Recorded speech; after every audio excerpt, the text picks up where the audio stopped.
He got a 5-year contract. So it seems to me that Jerry Jones is allowing him to pick out his particular staff. I'm talking about Mike McCarthy. So we can look at it from A to Z. However, we need to think this right quick. The offense is going to be okay. My only reservation would be the defensive side of the ball. Of course, they brought in Mike Nolan. He will be the defensive coordinator. Here's the difference between Mike Nolan opposed to Papa Rob Marinelli / Chris Richard, however you want to look at that part of it. Mike is more of a risk taker. Big risks, big rewards. Also, big risk. Also, you can get burnt in these sorts. Kind of remind us when we had the Ryan brother here. Exotic defense left a lot of things on the table. Remember, I think that our defense at that time, the players were complaining about it's too hard to pick up this, it's too hard to pick up that, and they were thinking out there. And they got some takeaways, they got some turnovers, but they gave up a lot of yards. So that's what we got to understand too, Cowboy Nation. New defense, meaning new struggles, possible new struggles. Will they switch to a 3-4? Just depending on how long these guys are going to be coaching this team as it relates to defensive wise before Jerry Jones gets frustrated in these sorts of things. So, new beginnings. We love to hear that. We love to see that. However, the reality of it, this team is going to eventually move to 3-4 because everything speaks that. And I know a lot of people saying it's impossible with the I'm talking about the current roster that we have. A lot of people are thinking that it's impossible to switch over from a 4-3 to a 3-4. Just like Greg Ellis, we probably need to reach out to him. Remember him back in the days when our guy, Bill Parcells, came in and it was a switch. He had to go from a 4-3 to a 3-4, 3-4 to a 4-3. It was going back and forth with him. However, I think that D-Law, he can probably figure out ways. If not, then he's on a trading block. That's just the reality of it. It just depends on how they're going to orchestrate everything.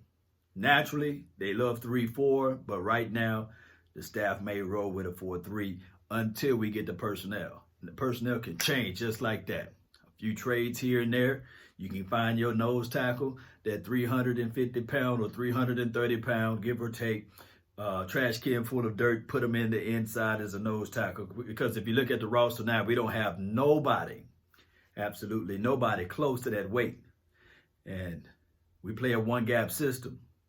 So explaining to these guys that's on the front four to move from a one-gap system to a two-gap system, it's not easier. It's not easy to do. Easier said than done. And of course, if you look at our linebacker situations, we don't have the size per se.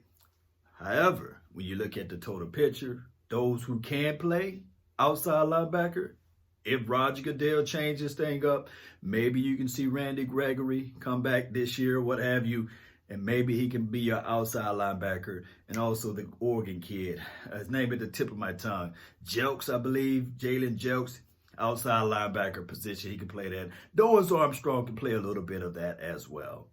So we got the skills. We got the people that can play outside linebackers.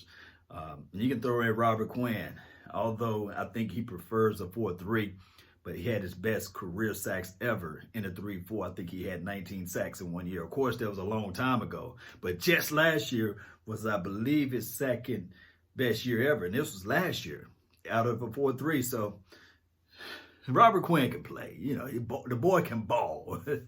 It's just that we will have to look at this team and see how this first interview is going to go and see which direction they want to lead the Dallas Cowboys heading into the 2020 season. We know that drafting plays a major role, but there's two phases in the draft. There's the free agency before the draft, then there's the free agency after the draft. I told everybody before, a lot of times when you get new coaching staff, that old love affair from the from the current team is no longer there. A lot of times these coaches like to reach back and look at some of the players that they already coached, give them a phone call and say, hey, you want to come over here and play in Dallas?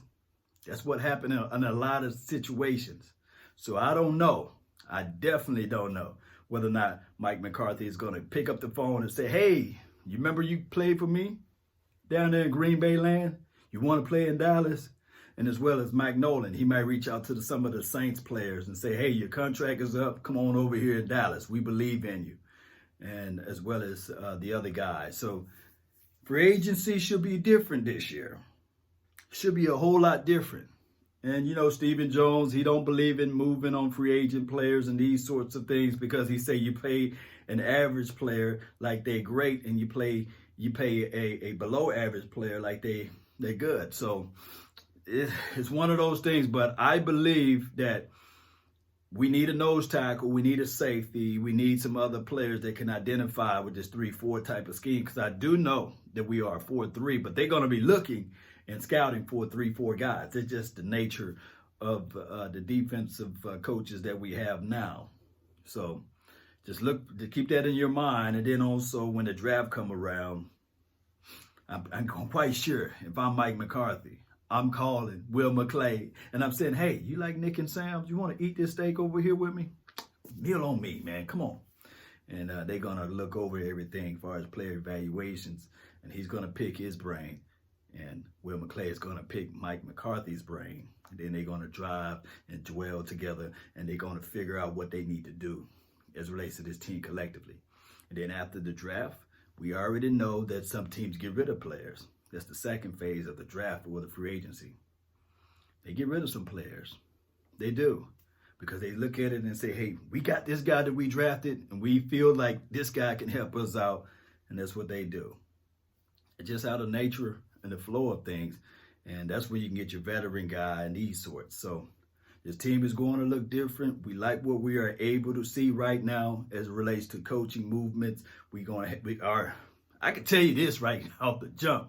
Our special team is going to be a whole lot better now that we got Bones in the house. Go check out Bones, man. He's going to be our special team coach.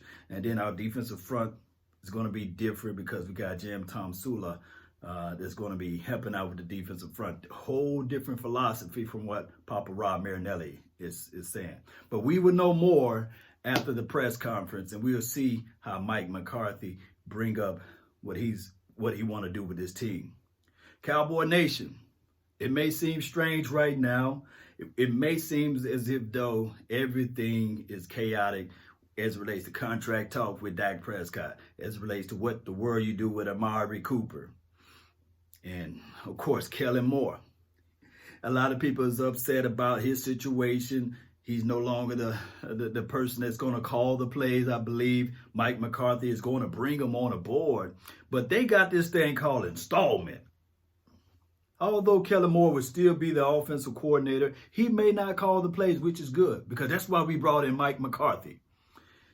Especially when you get into the money zone, green zone, red zone, we brought him in to bring in that experience and also be the head coach in a different flavor.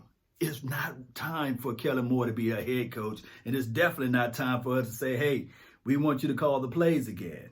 However, there's this thing, like I said, called installment. And through the week, they installing plays, they going over the X's and O's, and they going over things from A to Z. And I believe that the young Kellen Moore is a brain, is a whiz. And I think that he can learn a lot. He can learn a lot. And he made the wise choice of sitting back and saying to himself, let me continue to build my resume. Let me pick up some of this West Coast offense, add that into my philosophy scheme, and I can call it even better. Because last year now it's 2 years ago, this is how quick this year go by. We was ranked 24th, 25th, maybe 26th in total offense. And Kellen Moore came into the scene, ranked number 1. Oh, where did he struggle at? Red zone, money zone, green zone. Now we got a guy that can work with him and say, okay, these are the plays that we can work on. Well, these are the plays that work.